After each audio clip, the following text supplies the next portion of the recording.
Hello, everybody, and welcome back to another episode of The Push with Nick and KP. I'm KP, Nick is here in attendance with me once more because today we're going to be going through our NXT recap from last night's edition of the show. This is the Tuesday, 21st of October edition, so we are right on the road to Halloween Havoc. That's coming up this weekend. This is the go-home show before that, so let's break everything down, go across all the action that took place across the night, and let's basically discuss everything that took place. So, first and foremost, we would get the culling that would open up NXT. That would be Tatum Paxley and Izzy Dame, as well as obviously the guys in the group as well. And Tatum would be serenaded by the NXT universe with "You Deserve It" chants. Tatum would say how she finally did she finally did it, and that she will now get her women's title opportunity after winning the Battle Royal last week in that main event of NXT. She goes on to say that it's been a long 4 years of losing friends, but she's always had a consistent friend, and that is the WWE Universe. They've always believed in her, always backed her, cheered her on, experienced her highs, her lows, and she can always count on them to sort of like back her up when she really needs it. She says that Halloween Havoc is her first PLE. I don't know if that's actually true. That sounds crazy if that really is true. Her first PLE is what she said anyway. Maybe it's her first singles opportunity. I don't know. But the fact that it's the first one, if that is, legit and 100% true, that is kind of a crazy stat. So, she says that it's her first PLE and that it's perfect for her because obviously it's Halloween Havoc. So, it sort of like fits her like a glove, basically. She goes on to say that, she's got her best friend by her side in Izzy Dame and that she can do it and she can beat JC Jane. As WWE works, you say somebody's name, they appear. Not Joe Hendry this time, but we would get Fatal Influence coming down to the ring, and JC Jane would basically say how Tatum doesn't stand a chance at Halloween Havoc. She says how she herself has proved over and over again that she can't get beat. No one can beat her. Tatum Paxley, she says she's a little bit of a creepy little weirdo. Before then saying that she's nothing special and is just average. JC continues saying how Tatum should have left Izzy to win the Battle Royal because she actually would have stood a chance against JC Jane at Halloween Havoc. Paxley, not happy with that, responds by saying that it took a long time for JC to get where she was, considering the groups that she's been in, obviously referring to her toxic past and her fatal present. But yeah, basically just saying, comparing the journeys between the two of them, it's been very, very different for Tatum Paxley.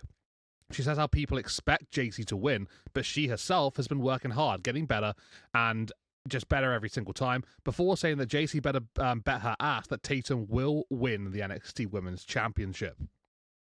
Fallon steps in, quickly saying how, she hopes the Izzy and the culling doesn't leave Tatum when Tatum Paxley eventually does lose that match. Izzy quickly piping in would say, Fallon, you're a bit hypocritical, questioning the relationship between the three here of Fatal Influence and the recent actions, which, courtesy of Fallon and JC towards former member Jasmine Nix. So, sort of like putting a little bit of a dagger in the group there.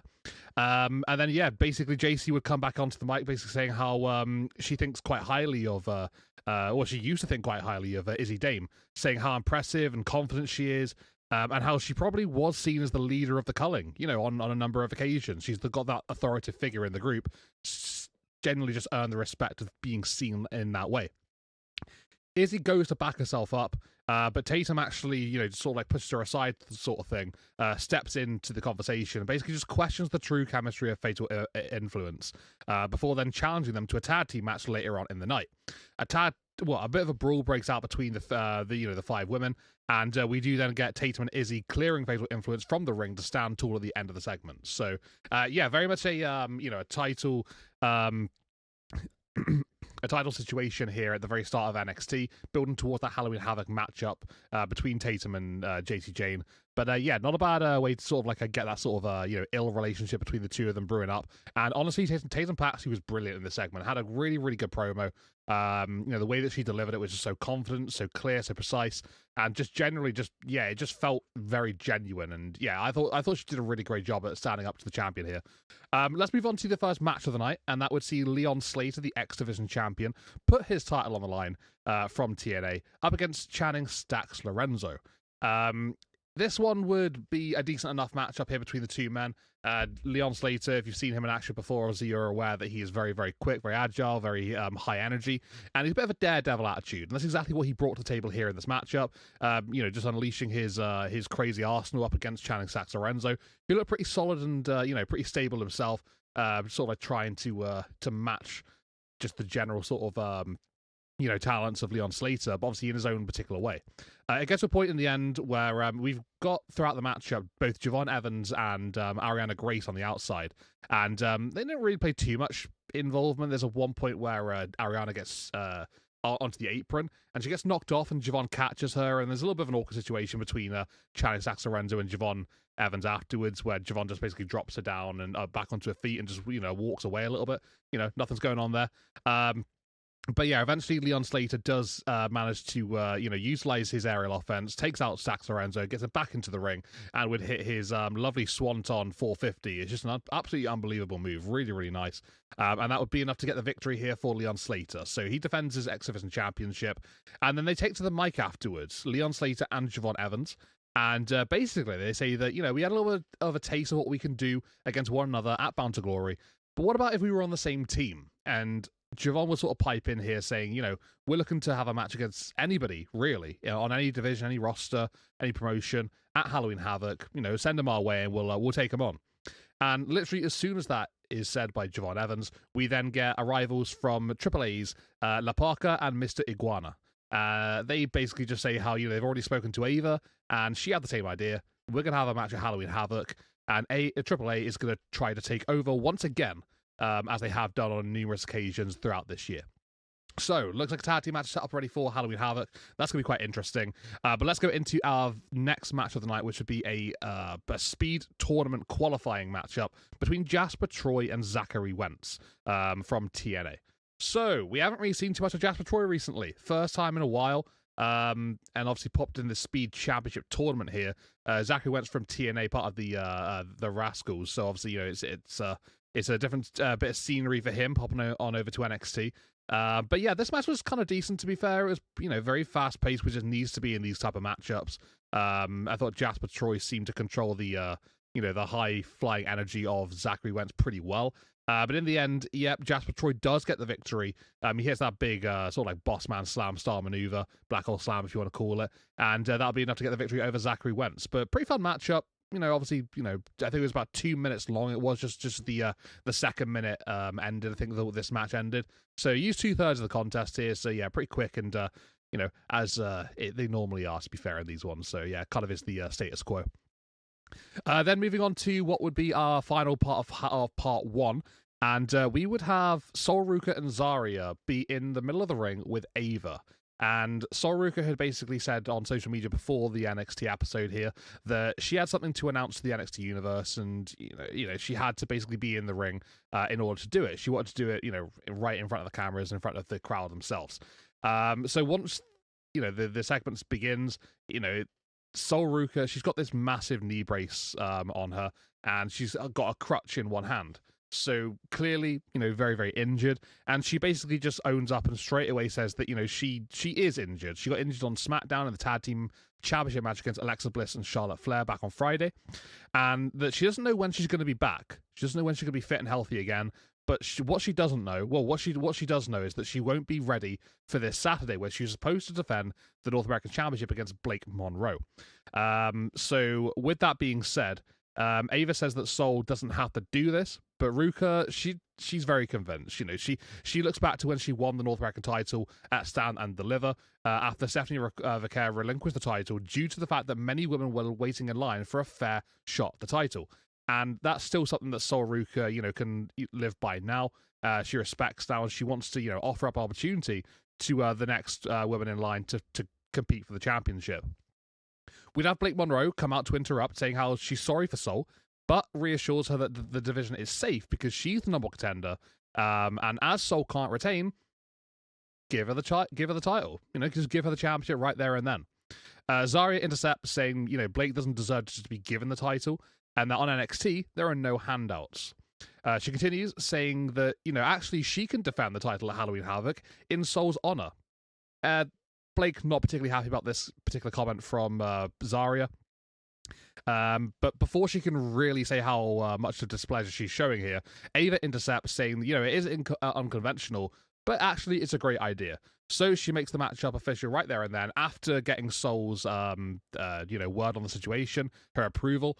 And the match between Zarya and Blake Monroe is made for Halloween Havoc. So does that make Zarya the North American champion at this point? I don't know if it really does, but she's competing on the honor of Soul. So be interesting how they sort of build that going into it, whether she is sort of like a, described as the champion, or whether it's just going to literally just be a case of, interim style thing, and just doing it even though, Soul is still the champion, but technically it's not her that's competing. I'm interested in the dynamic there. Looking forward to seeing how they present it. But yeah, after the conversation here, Blake Monroe, very unhappy, gets up in the face of Ava, and Zarya just completely lays her out in the middle of the ring and poses with the championship to end the segment. Nick, lots of stuff in our first half. I rattled on for a good, probably like at least 10 minutes there. Fatal Influence and the culling at the start of the show. That women's NXT championship picture, really heating up here between the two women. Leon Slater and Channing putting on a pretty fun match there for the X Division title. The Speed Championship tournament has begun for the men's division. First time it's coming over to NXT officially. And then, that situation with Soruka, very unfortunate, very upsetting for her. But, things do move on. It's not the first title we've had relinquished this week.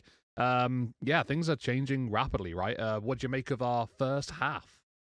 Yeah, I thought the opening promo was pretty decent. I thought the it was nice to see the Coling and that of Tatum and Izzy on the same page, because after Tatum had won the match to become number one contender, Izzy looked pretty upset. So I wasn't sure exactly how she would react. But she seemed pretty supportive here, as did the rest of the Coling. Definitely more united than Fatal Influence has been recently, and they were called out on that. So yeah, I thought this was a pretty decent enough promo. Kind of did the job of what it needed to, and Tatum kind of getting some mic time. Uh, good for her. And setting up the match, getting a Fatal Influence sandwich. We're used to division sandwiches, so nice to see something a little different there. And the PLE first one for Tatum, I thought that sounded weird as well, so I fact checked that. Having been on the roster since 2022, it seemed unlikely. So she has been on two or three TNA PLEs, and she's been on a main roster PLE and that of Evolution this past year, or this year. The only NXT PLE she's ever been on is a countdown show to Stand and Deliver. So technically hasn't been on an NXT PLE if we're not including the countdown. So still interesting that she's been around that long, and she's been on TNA PLEs, but not NXT. Interesting enough. But yeah, I'm really looking forward to that match. I think Tatum is extremely athletic and has a ton of potential. So looking forward to her match with JC on Saturday at Halloween Havoc. For the Channing Stacks, Lorenzo, and Leon Slater championship match, I thought that was pretty good.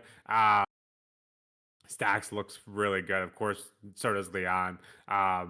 This was a pretty good contest. It's been a while since we've seen Stacks in the ring, and I think the dynamic with Stacks and Miss NXT could prove to be a pretty interesting combination. So I'm kind of hoping we get to see more of them going forward. And I think obviously Leon winning here was the right decision, but maybe proving that Channing can go if he needs to. Haven't really seen much of them since the fallout with the Don and the family. So nice to see him back on there. Would be great to see the Don soon as well. And then after the match with Javon and Leon getting together as a tag team match, I got really excited there for a second. Thought maybe they'd run it back to get an official ending for Halloween Havoc, but alas, they'll probably push that one out because they know we want that one really bad. But not a bad replacement to have them be on the same team. I mentioned before, I think they could do wonders as a team if ever on the same brand. But going up against La Parca and Mr. Iguana, by far two of the most charismatic guys on Triple A's roster. So kind of called the park out. Last time I saw him, thought he was really entertaining. And of course, so is Mr. Iguana. So yeah, looking forward to that challenge and that match at Halloween Havoc as well. The Zachary Wentz Jasper Troy match, yeah, round one of Speed Tournament. Yeah, this definitely fit Zachary Wentz's kind of MO a lot better than Jasper Troy, and that of getting having to work fast. But as Booker T mentioned, Jasper just needs that one mistake, and he kind of capitalized on that. So good to see Jasper Troy back in the ring. The match was good. I think we kind of mentioned, you're not the biggest fan of them, but I really do think 2 more minutes. We make these 5 minutes, and they would make a world of difference. But alas, Jasper didn't even need the full 3 minutes to take out Zachary. So nice to see Jasper back in the ring and see how far he gets in this tournament. And the last bit, the Sol Ruka agreeing to let Zarya take her place. Yeah, it's interesting you mentioned. I kind of wanted the same thing. I don't know if Zarya wins, does she become champion, or is it just kind of on behalf? Um, Very interesting. I didn't know Sol Ruka was injured. I hadn't heard anything on it. So if that injury is legitimate, that is a shame. As you said, there's a lot of relinquishing titles over the last few months. So injury bug definitely in full force in WWE right now. If that injury is legitimate, uh, and I guess we can avoid all the questions if we just have Blake Monroe win. I've mentioned several times that the NXT North American Champion on the women's side is not getting the respect and the defending it should. So I think having Blake win is the easy choice here. Yeah, we'll have to wait and see. I am looking forward to Zarya getting a PLE match against Blake. That should be a lot of fun. But yeah, very, very packed first half, but enjoyed it quite a bit. Yeah, so much to cover. It's a lot to go through. So how about we quickly go over into our second half then of NXT, which didn't slow down really either. We would get the other half of the Men's Speed Championship tournament that would be taking place throughout the course of the night. And this would see Evolve's Super Sean Legacy taking on Friday Night SmackDown's Axiom. So opportunity here for these two men to, book their place into the next round, one-on-one with Jasper Troy, who qualified earlier on. This was a great match. This was really, really fun. Very high-paced energy, very quick, very fast. Definitely, what encapsulates a speed championship tournament for exactly what it should be, really. And just two men who just went out there and just completely just didn't slow down for the entirety of the contest. I don't like these matches that much. Obviously, you alluded to that a moment ago, but in terms of this one, considering it is just a quick 3-minute thing. I thought this one did pretty well. I think you had a Friday Night SmackDown competitor in Axiom taking on Evolve Sean Legacy, and for him to win within 3 minutes against someone from Evolve, I think is completely fine, and nothing wrong with that. So yeah, as far as I'm concerned, this match was fine. Didn't really have any issues for it. I thought it was fun and enjoyable. So yeah, just enjoy the quick pace energy and had a good time watching it. Axiom advances on to the next round. He'll go 1-on-1 with Jasper Troy in that semi-final. So looking forward to seeing how that one plays out. But yeah, this one was as far as speed matches go, pretty good to be fair. I enjoyed it. The following contest then was OTM. They returned last week after dismantling 3 teams from the NXT Tag Team division. They will be taking on Hank and Tank, former NXT Tag Team champions in their own right.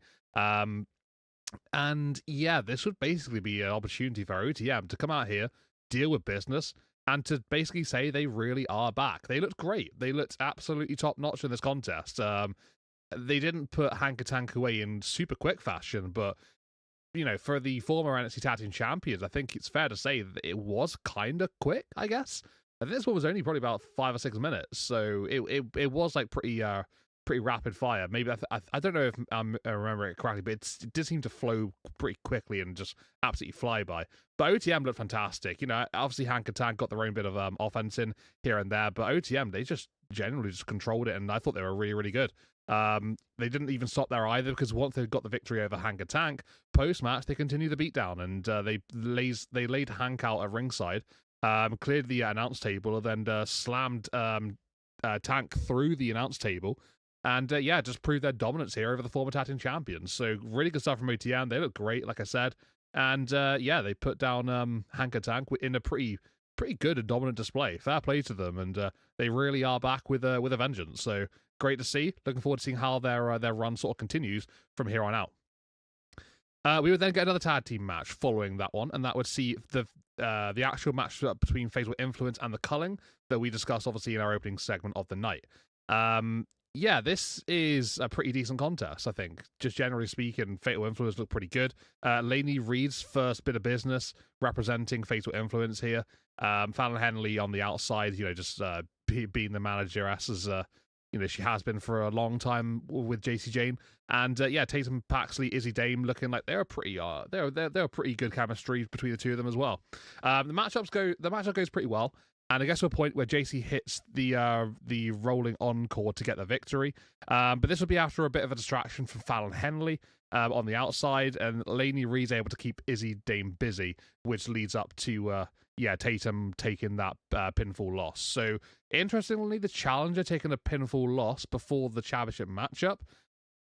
I mean, in the past, if that does happen, we tend to think, maybe the challenger's going to win at the PLE. But yeah, this is quite an interesting development. We're surprised to see the challenger take the loss here.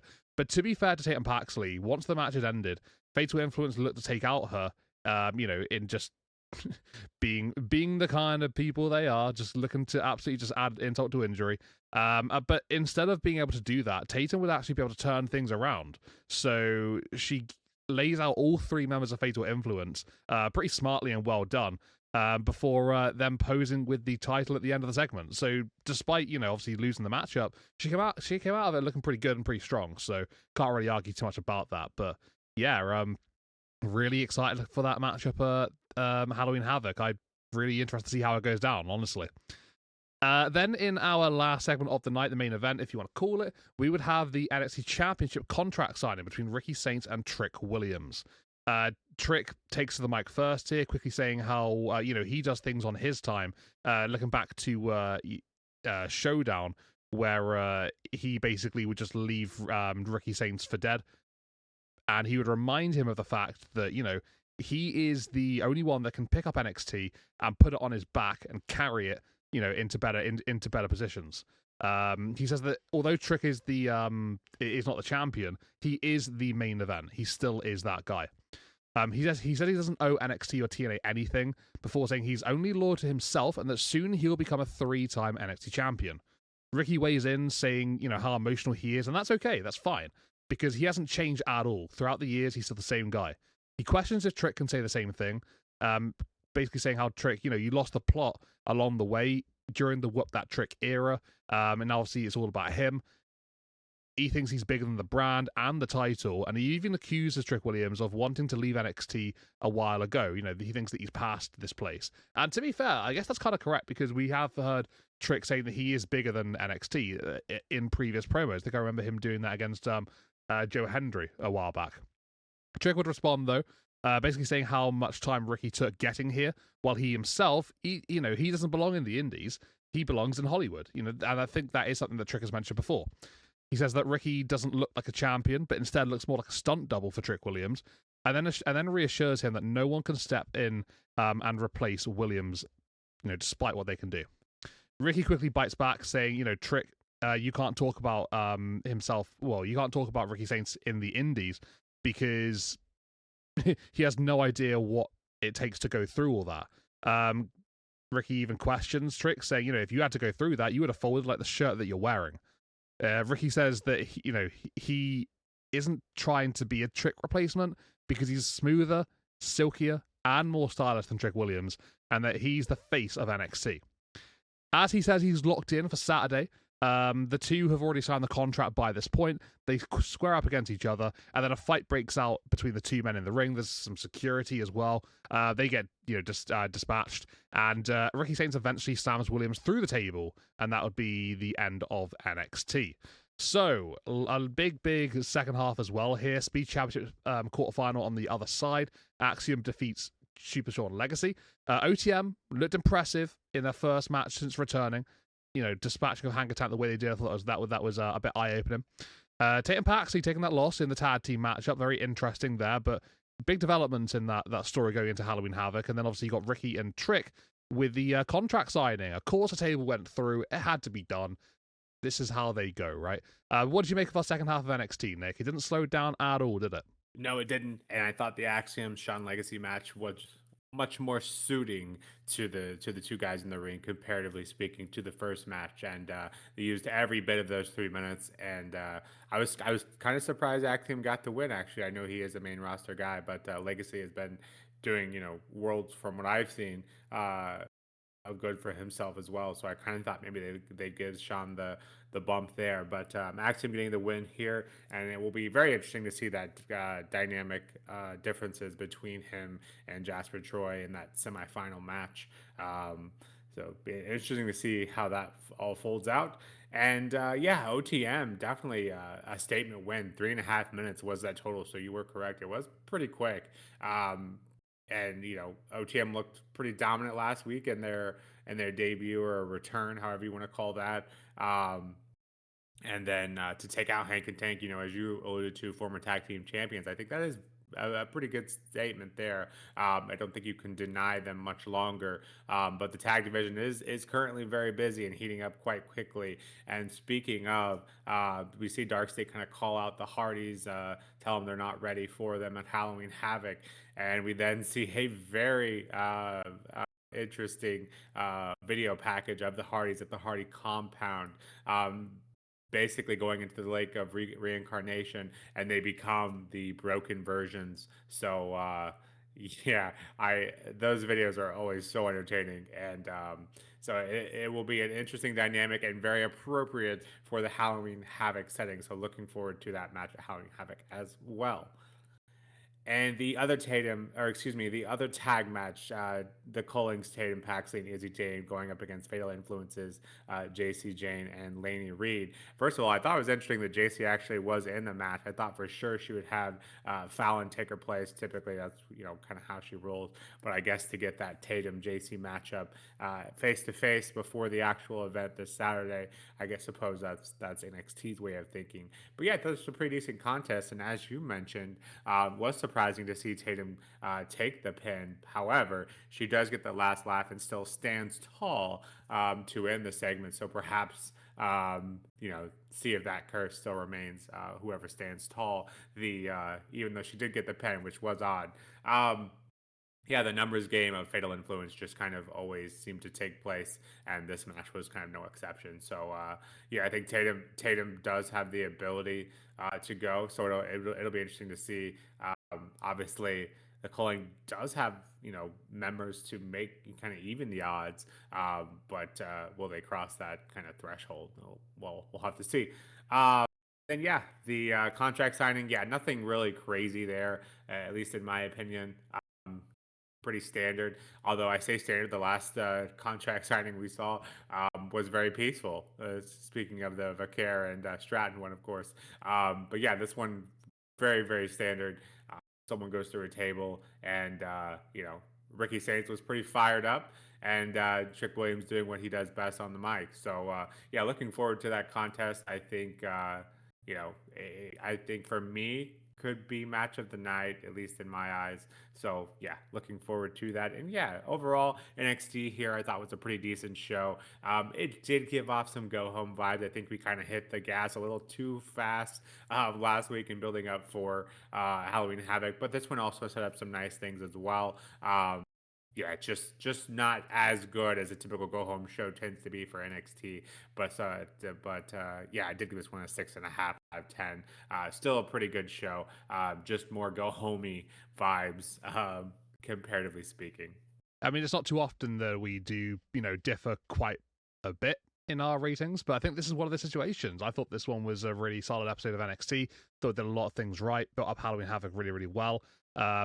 Continued speed tournament stuff. Well, started off, I suppose I should say, really, and actually produced a good matchup from that tournament as well. And yeah, a dominant OTM getting back into the action. I just think a lot of things just checked boxes here in this one. I gave it an 8 out of 10. I thought it did a really good job of just doing everything it needed to do. And yeah, Halloween Havoc looks very interesting. Got a lot more interest now with obviously the women's North American title match. Obviously, the situation is very, very different. And obviously, Tatum Paxley taking that loss, in that tag team match, that makes me think, of certain situations regarding that. So yeah, I'm excited for it. I think it did a really good job of building up and hyping it for sure. So we're looking forward to seeing how Halloween Havoc does go.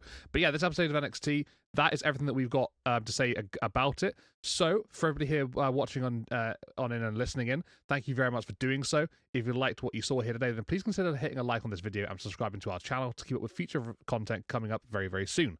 As for your opinions on this particular video, let us know in the comments what you thought, whether it's good, bad, and different. We'd love to hear what you're thinking and what you thought of NXT generally speaking as well. But for now, this has been The Push with Nick and KP. We'll see you on the next one. Take it easy, and goodbye for now.